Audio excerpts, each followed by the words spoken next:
একটি অন্ধ মেয়েকে বিয়ে করেছিলাম শুধুমাত্র তার জীবনটা পরিবর্তন করার জন্যে। চেয়েছিলাম আমার ভালোবাসা দিয়ে ওকে পরিপূর্ণতা দিব, বুঝতে দিব না সে অন্ধ।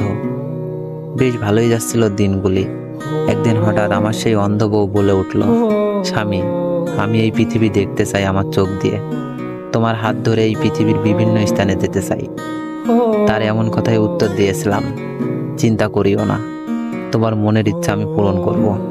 এইভাবে 3-4টি বছর কেটে যাওয়ার পর সিদ্ধান্ত নিলাম, আমার একটি চোখ আমার বউকে দান করব, যাতে সে পৃথিবীটা দেখতে পারে। যেই কথা সেই কাজ। ডাক্তারের পরামর্শ নিলাম এবং আমার বউকেও জানালাম। প্রথমত এই কথাটি শুনে আমার বউ রাজি হয়নি, কিন্তু আমার অনুরোধে রাজি হয়েছে। এর ঠিক 2 মাস পরে একটি হাসপাতালে ভর্তি হলাম এবং আমার একটি চোখ আমার বউকে দিলাম। সুন্দরভাবে অপারেশন হলো।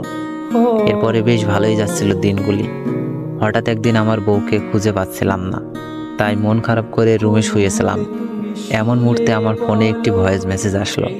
ভয়েসটি শুনতে লাগলাম, কারণ এইটা আমার বউ ভয়েস দিয়েছে।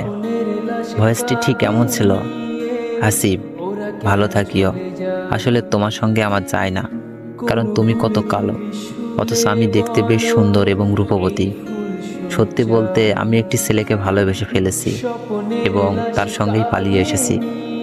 আমাকে ক্ষমা করে দিও, আল্লাহ হাফেজ।